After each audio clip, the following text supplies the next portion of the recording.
Abra sua Bíblia outra vez, na primeira epístola que o apóstolo Paulo escreveu aos Coríntios, no capítulo 7, onde nós iremos ler o texto do verso 20 ao verso 24 para a nossa meditação e, começando nesse texto, trazermos o tema para esta noite. 1 Coríntios, capítulo 7, no verso 20, o apóstolo Paulo diz assim: cada um fique na vocação em que foi chamado. Foste chamado sendo servo, não te dê cuidado. E se ainda podes ser livre, aproveita a ocasião. Porque o que é chamado pelo Senhor, sendo servo, é liberto do Senhor. E da mesma maneira também o que é chamado, sendo livre, servo é de Cristo. Fostes comprados por bom preço. Não vos façais servos dos homens. Irmãos, cada um fique diante de Deus no estado em que foi chamado. Amém. E graças a Deus. Nos dias que o apóstolo Paulo escreveu esta epístola, queridos, havia um grande número de pessoas sem liberdade. Haviam muitos escravos. No tempo que o Império Romano dominava a maior parte do mundo, os homens chamados livres eram aqueles que não precisavam trabalhar e apenas se reuniam para discutir os assuntos da cidade, da polis, aquela forma de governo que estabeleceu-se desde a Grécia e expandiu-se pelo mundo. Os homens que trabalhavam realmente no batente, como nós dizemos, em sua grande maioria eram escravos. Calcula-se que existiam cerca de 60 milhões de escravos no Império Romano. Era muita gente. Paulo então escreve para uma igreja que provavelmente teria entre as suas fileiras pessoas que foram escravos, ou até mesmo que ainda era. Nós vamos encontrar, por exemplo, na epístola a Filemão, o caso de um escravo que tinha fugido, mas que ainda vivia nessa condição de escravo. E nós vemos que Paulo, então, aqui nesse texto, ele vai abordar o tema liberdade, que era certamente um tema muito desejado, um tema necessário naqueles dias. Ele está falando inicialmente sobre a questão do casamento, mas já nesse tema ele fala sobre aquelas irmãs cujos maridos não fossem crentes e que se apartassem, fossem embora. E ele diz que a irmã então não fica sujeita à servidão. E depois ele vai então trabalhar esse tema da servidão, da liberdade, dizendo que os homens que eram escravos, no entanto, quando eles eram chamados por Cristo e aceitavam a Jesus, eles permaneciam escravos dos homens, escravos materialmente, mas eram livres espiritualmente. No entanto, ele diz, se você encontrar a oportunidade de também ser livre materialmente, amém. Mas aquele que, no entanto, é livre entre os homens, mas quando aceita Jesus, ele também se torna escravo de Cristo.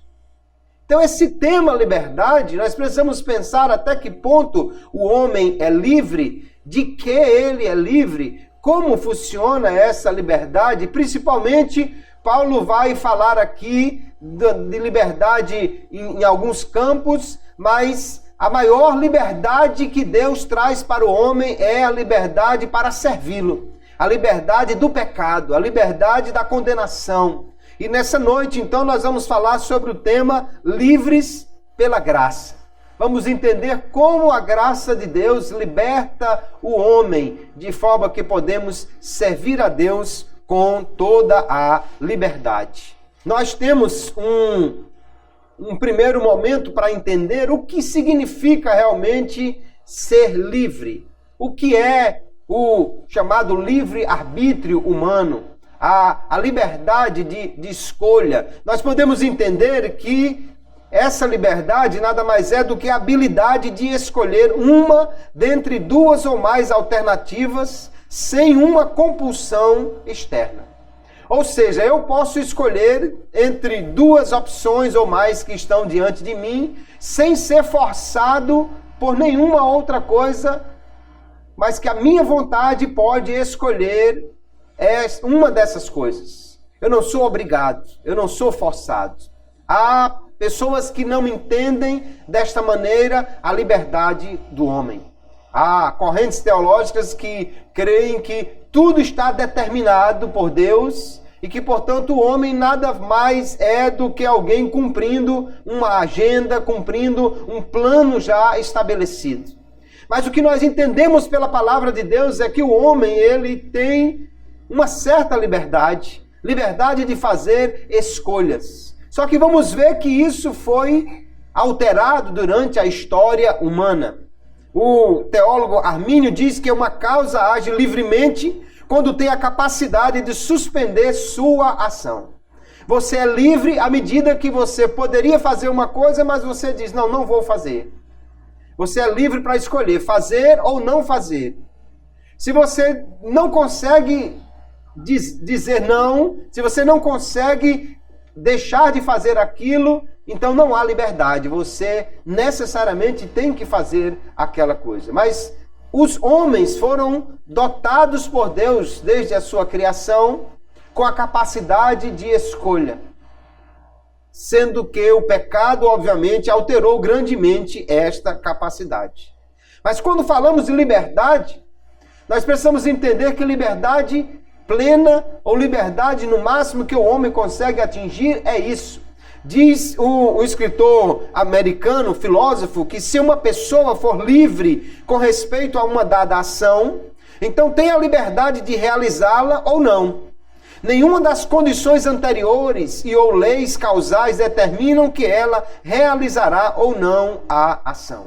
Ser livre, então, é você poder escolher fazer uma coisa sem ser forçado por nenhuma coisa que você tenha anteriormente feito, ou que tenha uma lei externa, ou alguma vontade que não seja a sua que lhe obrigue a fazer isso. Nós percebemos então que o homem ele tem liberdade, mas a liberdade do homem é limitada. Deus, por ser infinito, Deus tem plena liberdade. Deus é livre para agir, embora ele mesmo tenha também as suas características, os seus atributos, que limitam, de uma certa forma, a liberdade do próprio Deus. Por exemplo, Deus não pode passar por cima da sua justiça. Deus não pode passar por cima das suas características. Deus não pode mentir, a Bíblia diz. Então Deus não é livre para mentir. Veja que nem mesmo Deus tem liberdade total, e sim liberdade para fazer tudo de acordo com a sua natureza. Mas o homem ele tem uma liberdade limitada, porque ele é um ser limitado. A liberdade do homem, então, está dentro do círculo da liberdade de Deus. Deus pode fazer tudo, o homem pode fazer aquilo que ele pode alcançar dentro do que Deus lhe permitiu fazer. O homem, por exemplo, não pode evitar as consequências de sua escolha.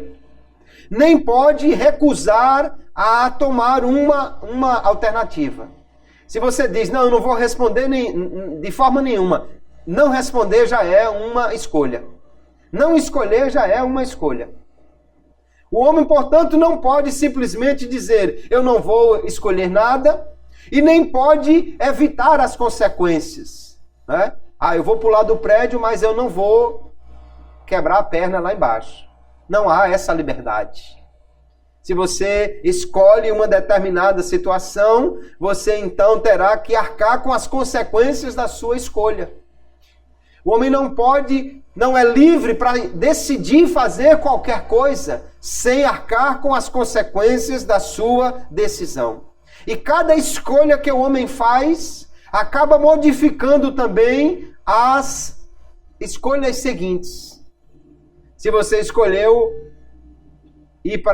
pegar o barco e ir para Tagil, Você não pode simplesmente de ir lá, escolher imediatamente, retornar em casa e pegar alguma coisa, porque a sua escolha de passar para o lado de lá já fez com que uma situação nova surgisse.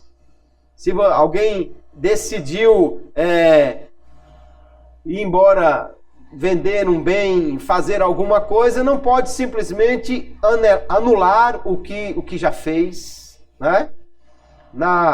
Na informática nós temos aquela opção de desfazer, né? Ctrl Z. Na vida não existe esta opção. Depois que você toma uma atitude, escolhe, pratica um ato, você não tem a liberdade de desfazê-lo. Você precisa arcar com as consequências e a próxima decisão já precisa levar em conta essa primeira que foi tomada. Há então uma certa liberdade na ação do homem. Mas uma pergunta que Armínio levanta, uma pergunta que nós podemos levantar e é importante para nós é: hoje, na atual situação dos homens, há nele, no homem, uma liberdade de ação que não esteja sob a ação do pecado e do seu domínio?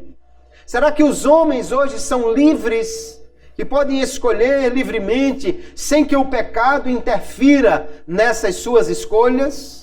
Quais os poderes do homem para fazer o que é bom? Será que qualquer homem pode escolher agradar a Deus? Pode escolher buscar o caminho da salvação? Todo homem é livre para aceitar a Jesus como seu Salvador? Essa é uma questão importante que nós precisamos entender nesta noite sobre a liberdade do homem para tomar decisões espirituais. O que a Bíblia nos mostra, queridos irmãos, é que o homem foi criado por Deus sendo livre.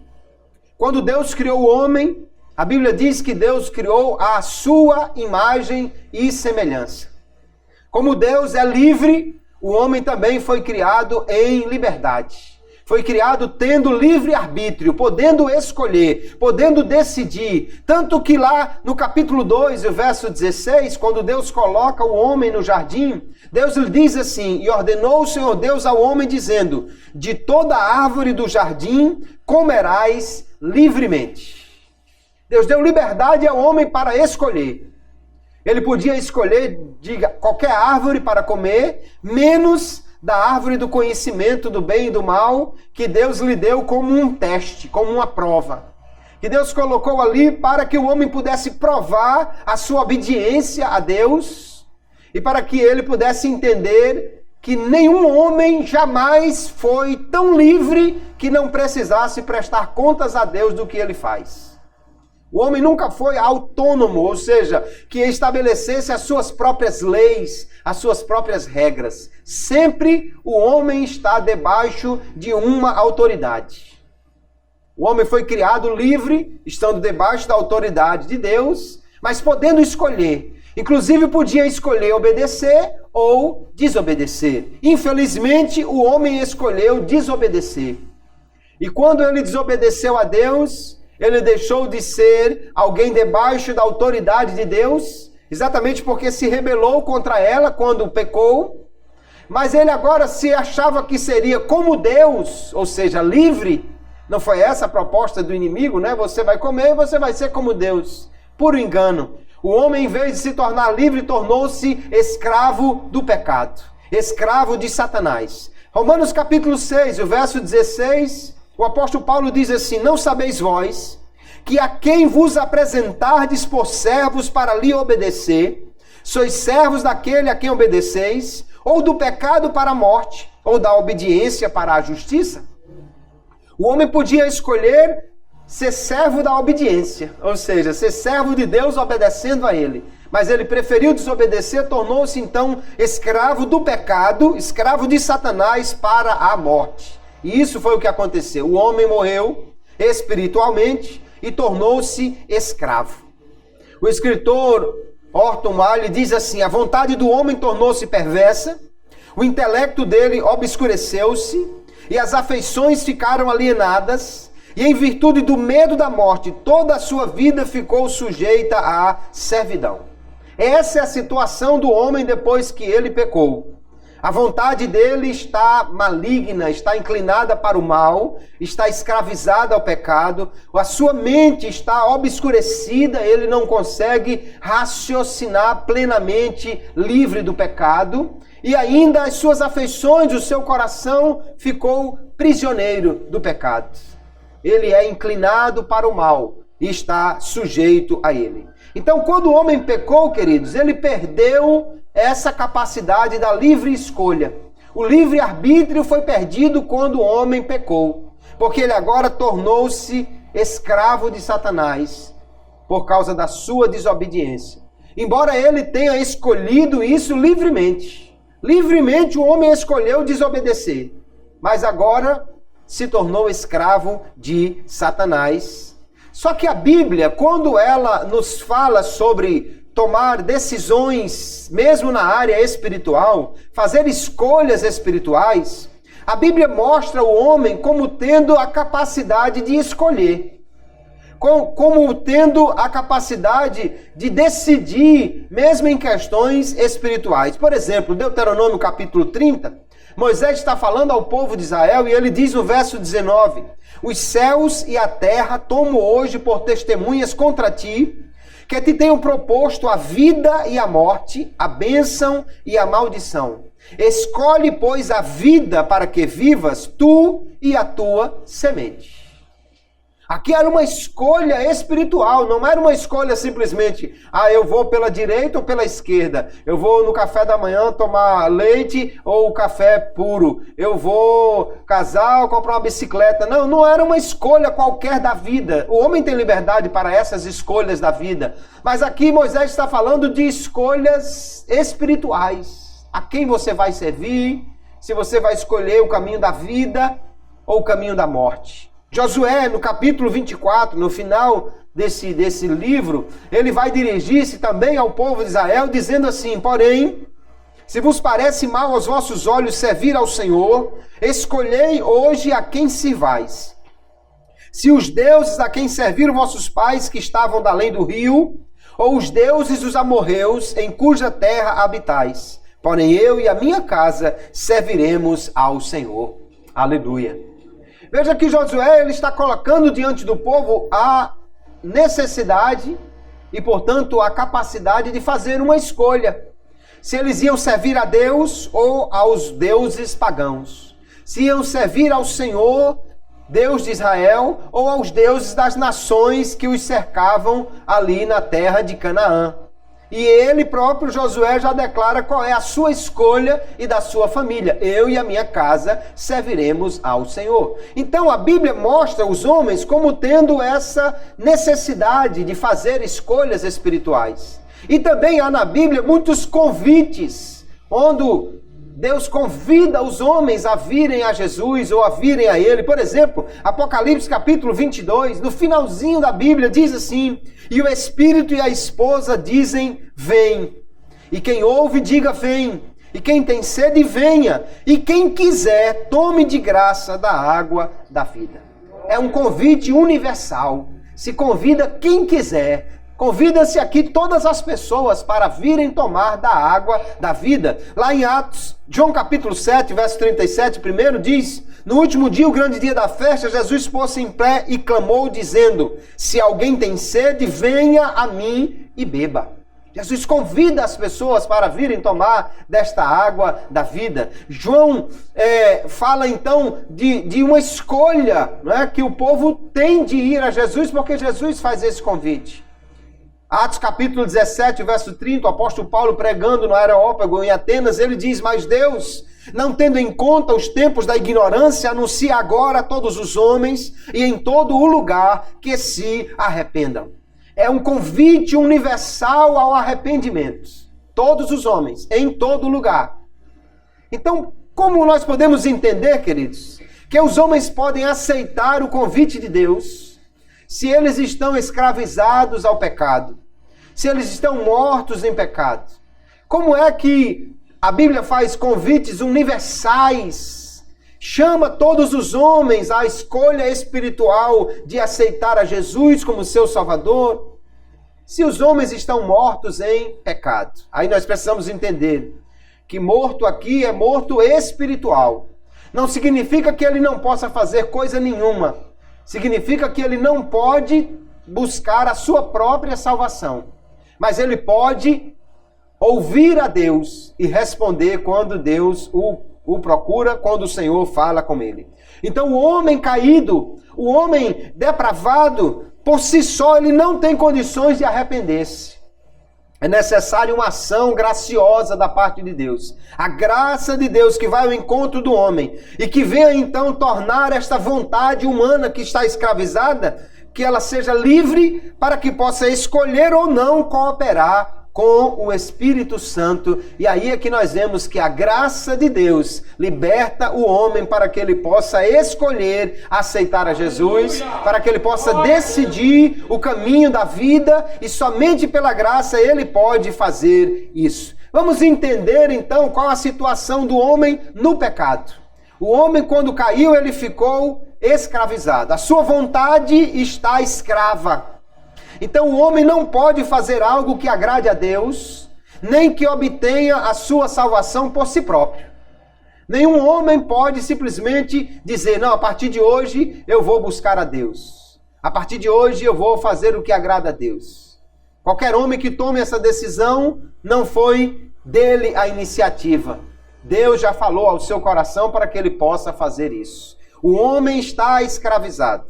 O escritor, o teólogo Armínio, ele diz, nesse estado, no estado de decaído, no estado de pecado, o homem, ele está com a sua vontade escravizada. E ele diz, o livre-arbítrio do homem para o que é bom, não somente está ferido, aleijado, enfermo, distorcido e enfraquecido, ele também está aprisionado, destruído e perdido. E os seus poderes não estão somente debilitados, inúteis, a menos que seja assistido pela graça, mas está totalmente privado de poder, exceto aqueles poderes dados pela graça divina, pois Cristo disse, sem mim nada podeis fazer. Então o homem no pecado, ele não pode salvar-se, ele não pode dar um passo em direção a Deus, porque o pecado o aprisiona. Se ele só pode dar algum passo em direção a Deus quando ele é assistido pela graça divina. Quando o Espírito Santo vem e fala ao seu coração, aí ele pode fazer uma escolha. Quando o Espírito Santo toca nele, aí ele pode tomar uma decisão. Mas no pecado, sozinho, o homem não pode buscar a Deus, nem procurar a sua salvação, porque o seu livre-arbítrio, a sua vontade, ele está totalmente inútil para isso, sem poderes para isso. Nós vamos encontrar, queridos, também a mente do homem no pecado como algo que está obscura. Não consegue realmente entender as coisas espirituais. Não consegue realmente libertar-se do pecado.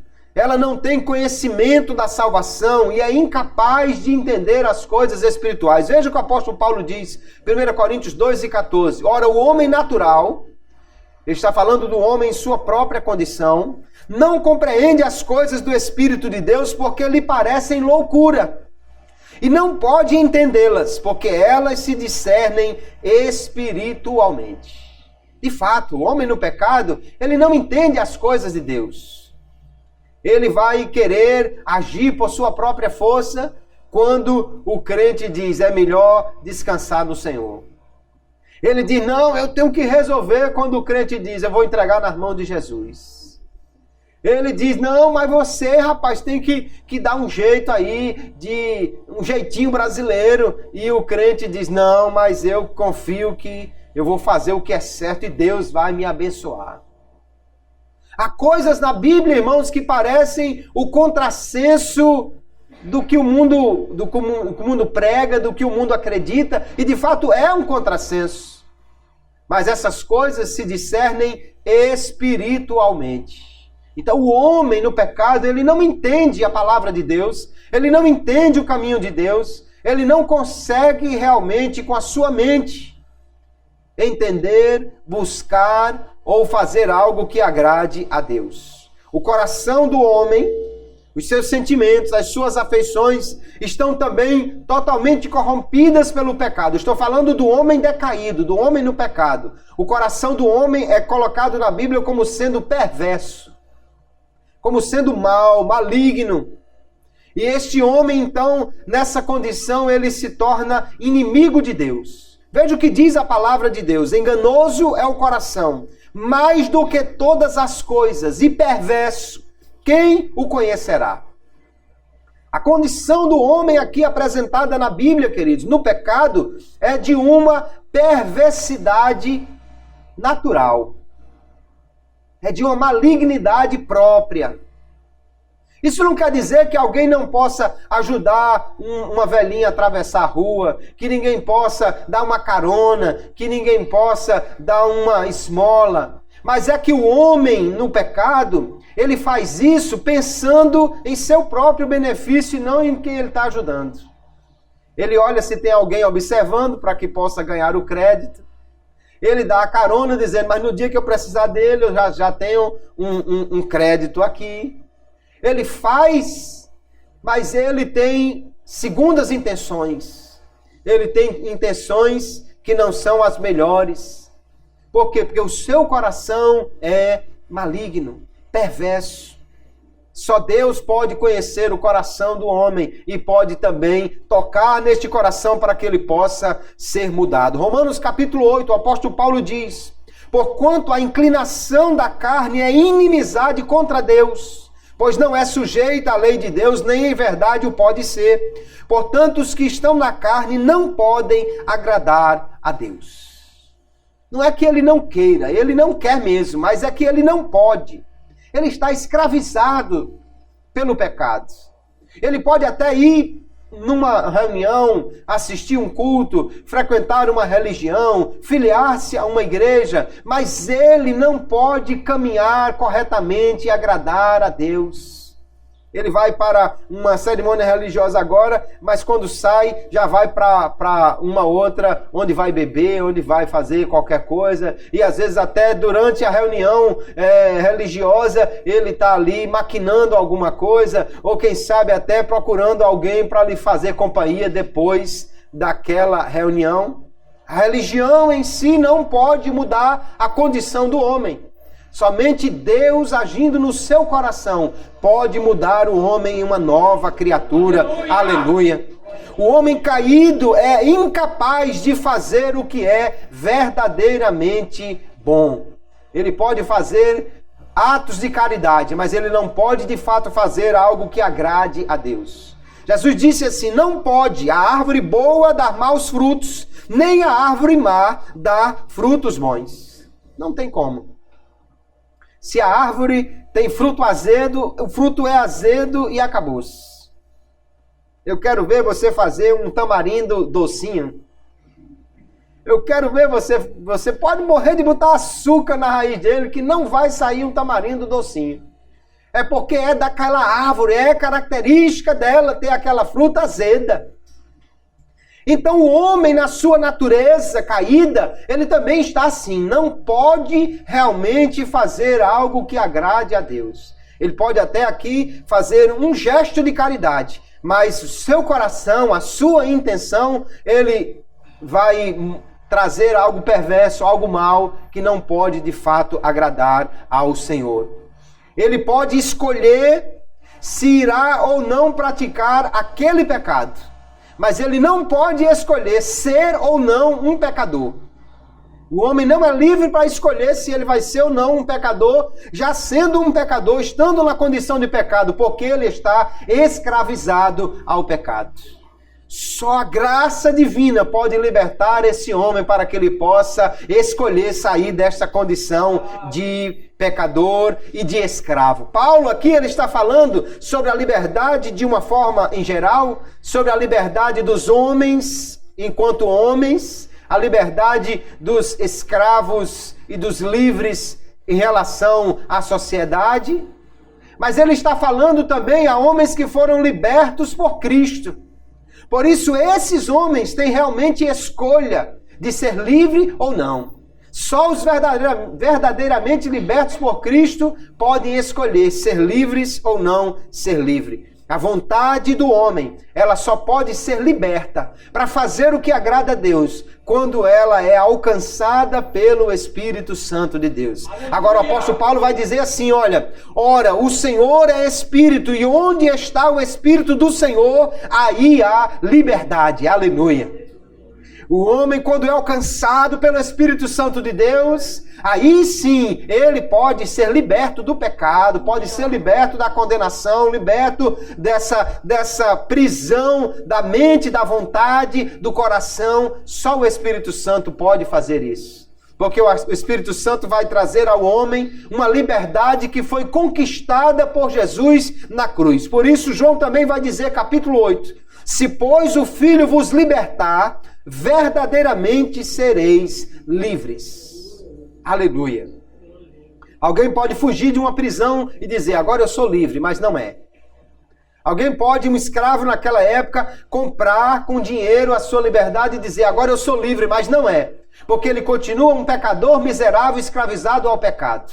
Mas mesmo que alguém seja um escravo acorrentado, ou alguém que esteve numa penitenciária de segurança máxima, mas se esse homem é alcançado pelo Espírito de Deus, que ele fala da liberdade de Cristo, e ele aceita Jesus como seu Salvador, mesmo em cadeias, ele é um homem liberto. Aleluia. Porque a maior de todas as prisões não é a do corpo, mas é a da alma. E aleluia, Paulo vai dizer, olha, mesmo aquele que é escravo, mas ele agora é liberto de Cristo. Ele agora é livre por Cristo, aleluia.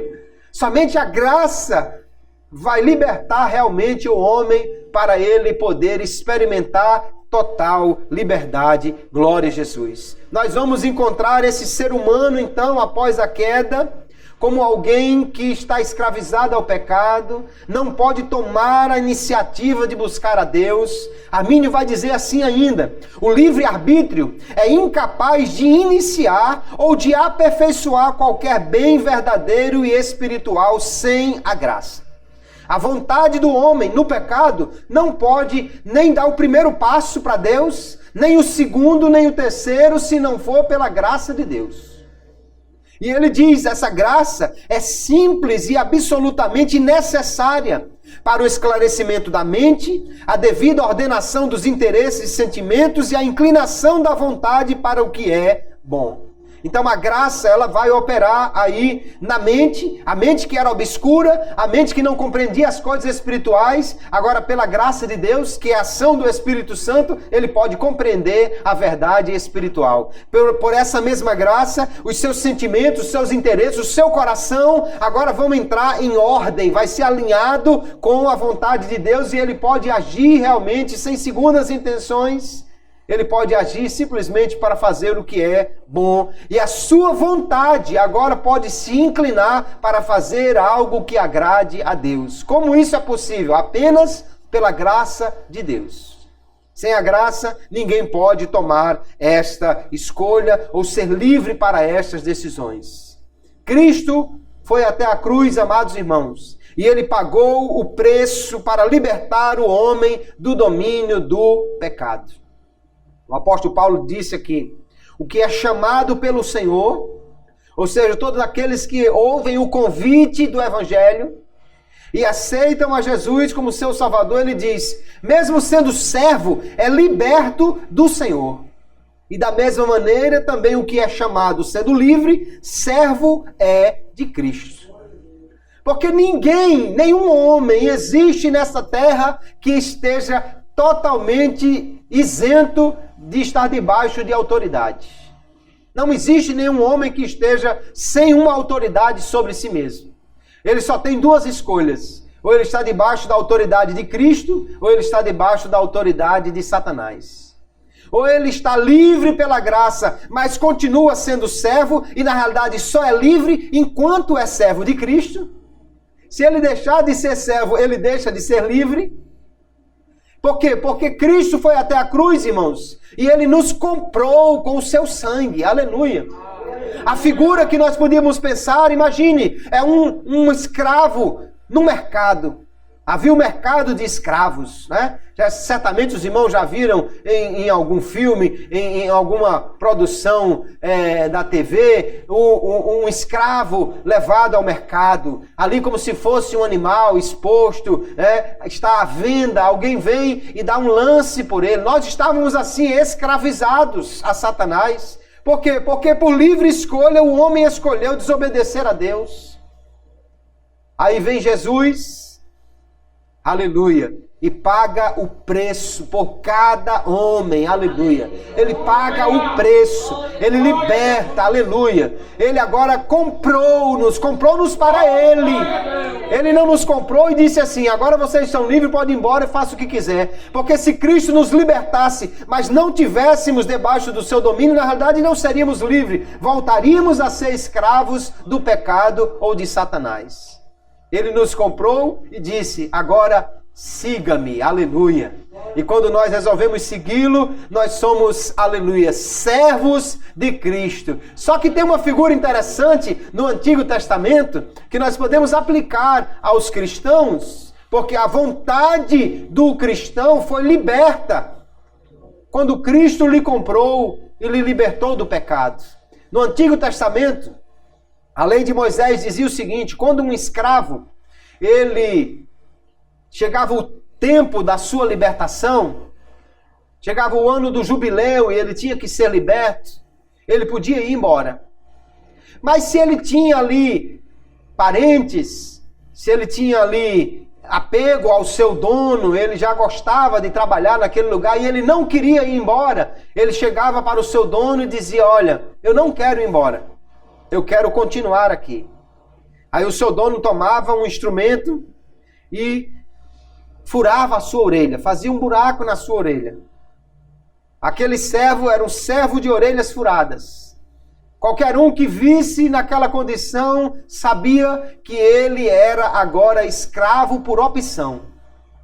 Ele servia aquele homem por opção. Ele era livre para ir embora, mas ele resolveu ficar porque ele entendia que era a melhor vida que ele podia ter era servindo aquele homem. Assim também somos nós. Cristo nos libertou do domínio do pecado, mas agora, aleluia, nós passamos a ser livres do pecado, mas servos de Cristo. Porque é melhor servir a Jesus do que a qualquer outro, aleluia. É melhor ser servo de Cristo do que servir a qualquer outro. Porque Cristo é aquele que nos prende com cadeias de amor e de graça, aleluia. E na realidade estar debaixo do senhorio de Cristo é uma proteção e uma segurança para o crente, aleluia. Paulo vai dizer então que o que é liberto por Cristo, ainda que seja escravo dos homens, ou seja, um escravo que ainda não conquistou a sua liberdade material, mas o seu espírito está livre, a sua alma está livre, ele serve a Cristo. E ele vai continuar dizendo, já que você foi comprado, Jesus pagou o preço por você, então não se faça servo dos homens. Ele está falando aqui de muitas condições que as pessoas por aí acabam escolhendo servir aos homens, né? Ou estar, de alguma maneira, atrelados a eles. E às vezes, irmãos, as escolhas que nós fazemos nesta vida acabam nos tirando a liberdade de servir a Deus. Alguém pode escolher livremente trabalhar com alguém, montar uma empresa com alguém, ficar ajudando alguém, mas nós precisamos ter cuidado para que isso não nos tire a liberdade que Cristo nos deu. Paulo também poderia estar falando aqui da lei de Moisés, né? Que se o homem deixa Cristo e passa a obedecer à lei, ele perde a sua liberdade e passa a ser escravo, então, das tradições dos homens. Não vale a pena nenhuma condição que nos tire de debaixo da servidão de Cristo. Porque só sendo servo de Cristo nós somos verdadeiramente livres. Aleluia. Como é então que o homem é liberto por Deus? É a graça de Deus que liberta o homem. E onde essa graça vai agir? Vai agir exatamente na vontade do homem, para que ele possa ser liberto. Aqui nós temos outra fala de Armínio que ele diz, assim como a graça preserva, também o livre-arbítrio é preservado. E o livre-arbítrio do homem é o sujeito da graça. Onde a graça de Deus vai atuar? Exatamente na vontade do homem. Ele vai libertar a vontade do homem para que ele possa escolher servir a Deus. E ele diz, logo é necessário que o livre-arbítrio colabore com a graça, que é concedida para a sua preservação, mas auxiliada por uma graça subsequente. Quando o Espírito de Deus trabalha no coração do homem, esta é a ação da graça, que ele chama de graça preveniente. Ele liberta o homem para que ele possa escolher. Antes, no pecado, ele só podia escolher pecar. Agora, quando é alcançado pelo Espírito Santo, ele pode escolher pecar ou não pecar. Ele pode escolher continuar no pecado ou aceitar a Jesus como seu Salvador. Se ele aceita Jesus, então ele recebe mais graça para continuar nessa caminhada, para vencer a carne, o mundo, o diabo e continuar. Ou seja, a graça liberta o seu livre-arbítrio e depois vem uma graça subsequente. Aleluia. Mas sempre a vontade do homem, ele diz, sempre permanece no poder do livre-arbítrio rejeitar a graça concedida e recusar a graça subsequente. Porque a graça não é a ação onipotente de Deus, a qual o livre-arbítrio do homem não consegue resistir. Por que é que Deus não age irresistivelmente no coração do homem? Por que é que Deus simplesmente não pega o homem e diz, não, você agora é meu, você está salvo e acabou-se, e o homem não tem escolha nenhuma? Porque Deus, queridos, ele quer ter um relacionamento de amor genuíno com os homens. Só que amor forçado é uma contradição. Ou você me ama ou eu lhe mato. Jamais isso será um amor verdadeiro, né? Olha, se você não me amar, todo dia eu vou lhe dar uma surra. Como é que alguém pode amar dessa condição? Não existe amor forçado. Imagine se alguém por aí, né, ele de alguma maneira, os homens acreditam em muitas coisas, e alguém acredita que de repente alguém pode fazer, sei lá, um feitiço e ele se apaixonar por uma pessoa. Se alguém pudesse ser enfeitiçado e por causa desse feitiço se apaixonasse por outra pessoa, alguém diria que isso é um amor verdadeiro? Alguém diria que realmente aquela pessoa ama? Não, ele não ama. Ele está apenas coagido por uma força que alguém acredita que possa curvar a sua vontade para amar aquela pessoa. Deus não age assim. Aleluia. Deus age em amor. É interessante porque quando o primeiro homem pecou lá no Jardim do Éden, Adão pecou, se escondeu de Deus, Deus aparece a ele. É óbvio que Deus sabia onde ele estava, o que ele tinha feito, o que tinha acontecido, Deus sabia de tudo. Deus podia ter dito, ó, 2 anjos aqui, traga aquele camarada ali e arraste aqui na minha presença. Deus podia ter mandado simplesmente alguém ir lá e trazer Adão à força e jogar na sua frente. Mas Deus, o Deus de amor, o Deus que ama, que busca um relacionamento verdadeiro, ele chega no jardim e pergunta, Adão, cadê você? Onde estás, Adão? Aleluia. Esse é o Deus da Bíblia, irmãos, o Deus que chama, mas não força. O Deus que fala ao coração, mas não coage, não violenta a vontade do homem. A graça de Deus, ela preserva. Então é ela que restaura a vontade do homem. Mas o homem com a vontade restaurada, ele pode aceitar a ação do Espírito Santo ou resistir. Ele pode ceder o coração a Jesus ou pode negar. Porque Deus não força, já que Ele quer um amor verdadeiro e genuíno. Se Deus não quisesse esse tipo de amor, Ele nem tinha colocado a árvore do conhecimento do bem e do mal no jardim. Simplesmente não dava opções ao homem de não escolher agradar a Deus. Mas Deus lhe deu essa opção, porque Deus quer uma obediência que seja do coração e um amor verdadeiro, quando a opção de amar o outro ou de não amar a Deus. E aí sim, o homem realmente mostra a sua obediência e o seu amor por Deus. A graça, então, capacita a vontade do homem. O escritor Roger Olson, ele diz, a graça preveniente não interfere na liberdade da vontade. Ela não verga a vontade ou torna certa a resposta da vontade. Apenas capacita a vontade a fazer a escolha livre, quer seja para cooperar, quer seja para resistir a graça. É como alguém que está prisioneiro. Imagine alguém que está numa cela de uma prisão. Imagine um homem que foi aprisionado. E alguém ainda por cima aplicou uma droga no seu sangue que ele não consegue pensar direito, ele não consegue raciocinar direito. E ele está jogado numa cela que está fechada e a chave foi atirada fora. Essa é a condição do homem no pecado. Preso, com a mente obscurecida, que não pode sequer realmente entender as coisas espirituais e buscar a Deus. Mas aí Jesus invade o cárcere, aleluia. Abre a porta, aplica um antídoto no homem que ele passa a droga, o efeito da droga, aleluia. Só que ele não pega esse homem pelo colarinho e sai correndo com ele, corredor afora. Ele diz para ele, como disse a todos os que lhe seguiram, siga-me, aleluia. Siga-me, agora ele está livre, a porta está aberta, aleluia, sua mente está liberta, que ele pode entender, ele pode escolher realmente, ele está livre, o efeito da droga passou e Jesus disse, siga-me, aleluia. Aquele que então toma, aleluia, o caminho e segue a Cristo, é liberto do Senhor, mas graça receberá, porque a graça não vai forçar a vontade do homem, pelo contrário, vai libertá-la, para que o homem possa escolher, aleluia, e seguir a Jesus. Ou possa resistir a ele. Porque alguém iria resistir? Porque o homem, muitas vezes, faz escolhas pensando apenas no seu prazer. E Jesus disse, eles amaram mais as trevas. Ou João diz, eles amaram mais as trevas do que a luz. O Roger Ross continua dizendo, a cooperação do homem com a graça, da sua vontade com a graça, não contribui para a salvação, como se Deus fizesse uma parte e os humanos a outra. Antes, a cooperação com a graça na teologia arminiana é simplesmente a não resistência à graça.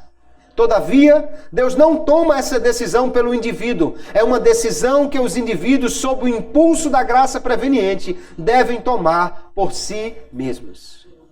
Ou seja, o homem é liberto, a cadeia é aberta, o efeito da droga é suspenso, mas agora ele precisa tomar a decisão de seguir a Jesus.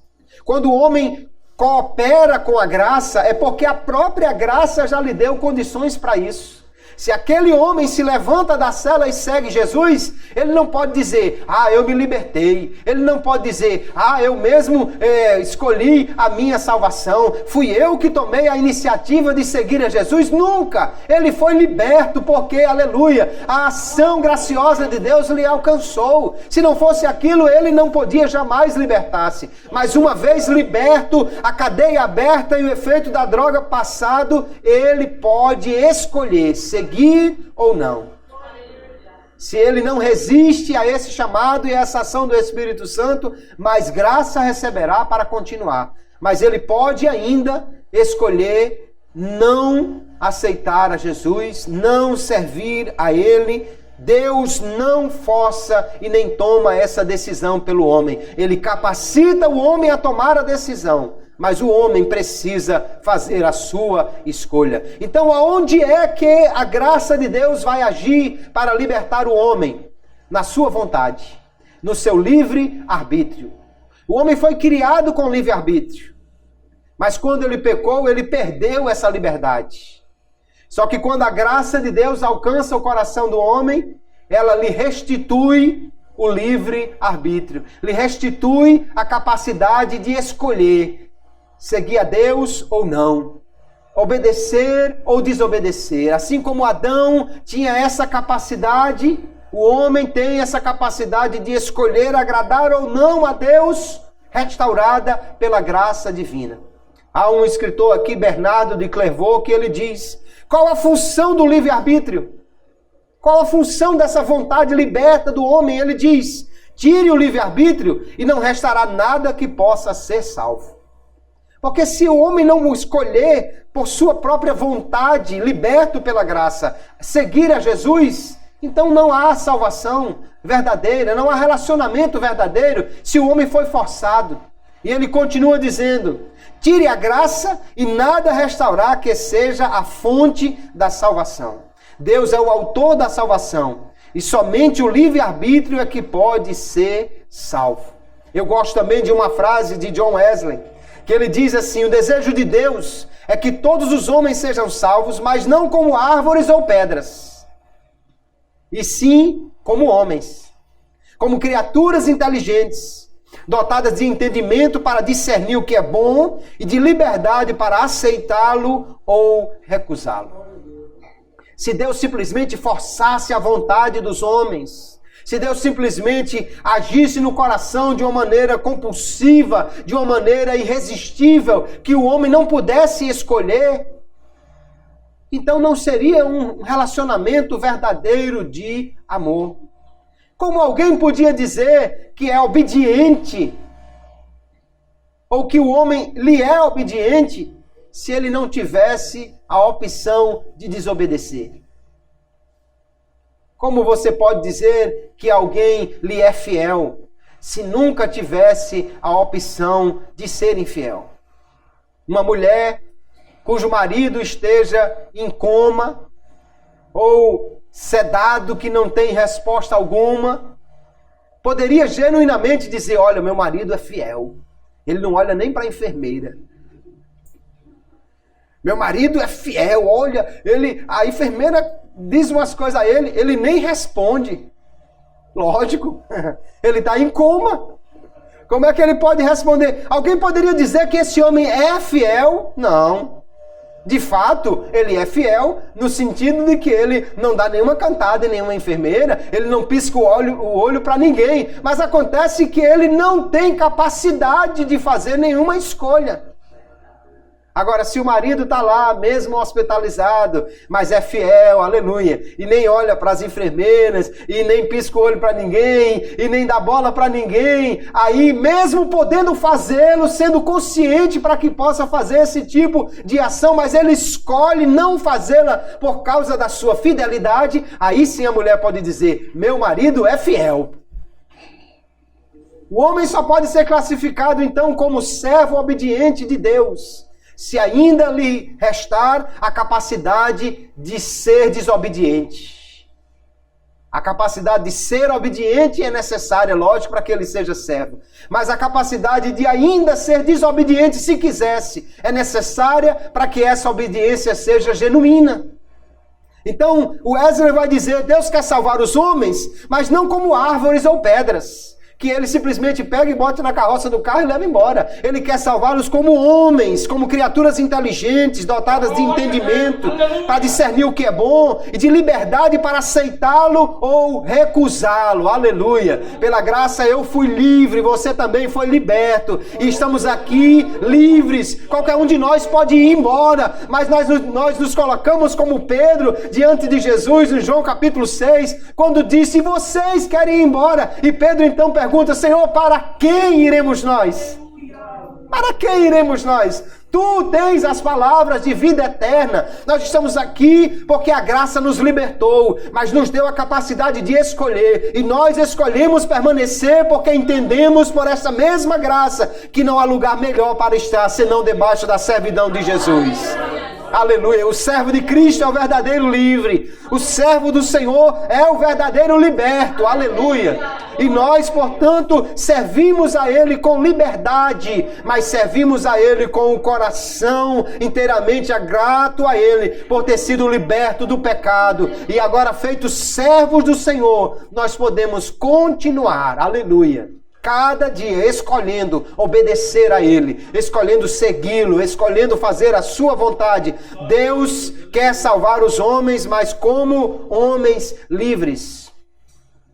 E alguém pode entender: por que é que alguém não se salva então? Irmãos, não há nenhum homem que tenha desculpas diante de Deus. Porque a situação do homem no pecado é que ele está escravizado a Satanás. Mas a situação da graça divina é que ela alcança a todos os homens. Aleluia. Aqui Wesley vai dizer novamente: não há desculpas para aqueles que continuam em pecado. Pois não há nenhuma pessoa que esteja em um mero estado natural. Não há ser humano, a menos que haja apagado o espírito, que esteja completamente privado da graça de Deus. E ele conclui: nenhum ser humano peca porque não tem graça, mas porque não usa a graça que tem. Não existe nenhum homem nesta terra que não possa ser alcançado pelo Espírito de Deus. Aleluia. Não existe nenhum homem que não possa ser tocado por ele. Não existe nenhum homem que não possa ser alvo da graça de Deus. E uma vez que ele é alcançado por esse Espírito, o Espírito lhe dá a capacidade de entender a mensagem do Evangelho e de responder favoravelmente a ela. Qualquer homem que não aceita Jesus não é porque não foi alcançado pela graça, é porque resistiu a ela. É porque sendo livre escolheu voltar para o pecado. É porque sendo livre escolheu as obras das trevas. É porque sendo livre escolheu amar mais as trevas do que a luz. Não é porque Deus escolheu mandá-lo para o inferno, não é porque Deus não lhe deu graça. É porque ele, mesmo sendo liberto pela graça, não quis seguir a Jesus, não quis seguir aquilo que lhe era oferecido gratuitamente, a salvação. Ainda Wesley conclui aqui dizendo: embora não tenha poder absoluto sobre a minha própria mente, por causa da corrupção da minha natureza, contudo, através da graça de Deus que me assiste, tenho o poder de escolher, de fazer o bem ou o mal. Isso é verdadeiro para todos os homens e principalmente para os crentes. Aleluia. Por isso, queridos, é verdadeira a exortação do Senhor que diz: vigiai e orai. Nós podemos fazer o bem, mas ainda temos a liberdade de escolher o mal. Por isso precisamos vigiar, alimentar a nossa alma. Aleluia. Eu vejo crentes às vezes caídos, ou crentes fraquinhos, ou crentes com uma dificuldade tão grande. Mas sabe o que é isso, irmãos? É porque está lhe faltando o alimento espiritual. Eu estava conversando com alguém esses dias, e ele falando de uma dificuldade, de uma falta de vigor espiritual. E eu disse a ele: meu irmão, olha, quando você está com fastio no corpo, se você simplesmente desistir de comer, você morre. Então o que você faz? Enfia a comida goela abaixo, com fome ou sem fome. Né? Se for preciso, bota um funil e derruba a sopa ali dentro, mas come sem vontade, sem gosto. Por quê? Porque se não comer, morre. Mas à medida que come, o corpo se fortalece, luta contra a enfermidade e vence. Aleluia. Então, aleluia. Quando eu estou sentindo fraquinho, quando eu estou me sentindo sem forças, o que eu faço? Eu corro para os pés de Jesus, eu me alimento da sua palavra, eu louvo a Ele, eu vou buscar um cristão que me dê uma palavra de ânimo, porque se eu ficar escondido em casa, eu vou morrer de fastio espiritual.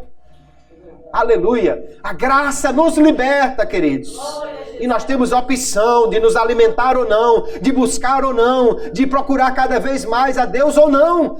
Nós temos essa liberdade pela graça, mas exatamente por sermos livres, Paulo diz aqui, embora estivesse falando primariamente de uma condição material, mas isso é verdadeiro na condição espiritual. Ainda que esteja servo, se tem ocasião de ser livre, então faça o que é preciso. Se tem ocasião de crescer, de cada dia ser mais, aleluia, cheio do Espírito de Deus, então faça isso, porque você é livre para tomar essas escolhas. Então nós vemos, queridos, pela palavra de Deus, que Deus criou o homem com liberdade. Deus criou o homem livre, com livre-arbítrio, mas o homem usou mal essa liberdade que tinha e escravizou-se no pecado. Não foi Deus que fez com que ele pecasse, foi ele que escolheu este caminho. No entanto, a graça de Deus, pela ação do Espírito Santo, pode libertar todo o homem. Aleluia. E a maior liberdade que o homem pode alcançar é sendo servo de Cristo. Não existe nenhum homem que não seja servo de alguém. O que você escolhe é servir a um patrão bom ou um patrão ruim. O que você escolhe é servir a um patrão que lhe ama ou um patrão que lhe odeia. O que você escolhe é servir a um patrão justo ou um patrão injusto. Não existe homem que esteja liberto e não tenha autoridade sobre si. Quem pensa que é livre porque não é obrigado a servir a Deus é o maior de todos os escravos. Só há uma liberdade para o homem, é sendo servo de Cristo, aleluia. Escravo de orelhas furadas, aleluia. Porque escolheu, aleluia. Porque mesmo tendo liberdade, disse, eu não tenho para onde ir, porque não há escolha melhor. Aqui é o melhor, aleluia. Eu fui liberto pela graça, a graça me alcançou e me fez livre. Mas essa liberdade não é para fazer o que eu quero, é para fazer o que Deus quer. A liberdade não é para fazer tudo da forma como eu quero, mas sim liberdade para servir a Deus, conforme Ele tem determinado na sua palavra. O homem tem a liberdade de recusar a graça, mas não tem a liberdade de evitar as consequências da sua recusa. Ele é livre para rejeitar Jesus, mas não é livre para fugir das consequências deste ato. Aquele que rejeitar a graça será condenado eternamente. Porque não há outra opção de salvação para o homem, senão abraçar a graça de Deus, que Ele restaura, que Ele liberta e que lhe dá agora uma nova maneira de viver, aleluia, debaixo de uma autoridade justa, boa e que lhe ama, de um pai, aleluia, que estabelece regras, porque entende e sabe qual é o melhor para os seus filhos, aleluia. Se o homem não resistir ao Espírito Santo de Deus, então o seu livre-arbítrio, o seu arbítrio é liberto. A sua vontade liberta, então, concorda com a sua graciosa libertação. Aleluia. Sendo livre, ele agora diz amém para a liberdade que recebeu e segue aquele que o libertou. Que nós possamos nesta noite, queridos irmãos, louvar a Deus por sua maravilhosa graça. Aleluia. Nós fomos livres, estávamos encarcerados, acorrentados, com a mente inebriada por uma névoa como de uma droga, porque estávamos totalmente presos a Satanás. Jesus foi até a cruz para nos trazer liberdade, nos comprou, nos libertou, mas nessa liberdade que Ele nos deu, Ele agora chama-nos para segui-lo. E nós temos liberdade para aceitar este convite. Nós temos liberdade para seguir a Ele. Temos liberdade também para tomar o caminho de volta. Mas o caminho de volta não é um caminho de um livre. É o caminho de um escravo, da porca que volta ao esponjadouro, como vai dizer a palavra de Deus. Nós não queremos isso. Somos livres para continuar servos. Somos libertos para continuar escravos. Escravos, no entanto, de um Pai amoroso. Aleluia. Escravos porque Ele determina as regras. Nós somos, aleluia, aqueles que lhe seguem. Aleluia. Ele é aquele que foi eleito para ser o Salvador. E nós somos eleitos para ser salvos por Ele. E escolhemos, aleluia, pela fé, porque a graça nos capacitou para isso, nos libertou e agora nos deu a opção de dizer sim para Jesus. Eu quero que você entenda, você é livre para buscar a Deus, você é livre para ler a sua palavra, você é livre para estar na igreja, você é livre para fazer aquilo que agrada a Deus. Você pode rejeitar, recusar, você pode seguir outro caminho, mas você é livre para fazer o que agrada a Deus, aleluia. E quanto mais nessa liberdade você se tornar sujeito a Ele, parece uma contradição, não é? Quanto mais você se sujeitar, mais livre você será. Quanto mais se sujeitar à vontade dEle, mais você será liberto, aleluia. Porque somente o servo de Cristo é liberto da miséria. Só o servo de Cristo é liberto da condenação. Só o servo de Cristo é liberto do inferno. Somente aquele que está debaixo da sua autoridade é verdadeiramente livre. Aleluia. Pela graça eu fui livre. Aleluia. E agora, sendo livre, eu posso cantar: livre estou, livre estou. Pela graça de Jesus, livre estou, livre estou, livre estou. Aleluia, pela fé, livre estou. como livre, cante de novo. Livre estou,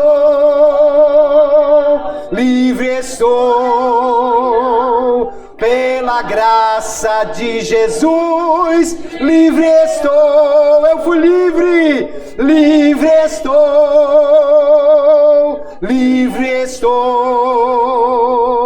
aleluia, pela fé, livre estou, aleluia. Louvo a Deus por sua graça, que nos fez livres, que Ele cada dia aplique essa verdade ao nosso coração e continuemos servindo a Ele com alegria todos os dias da nossa vida.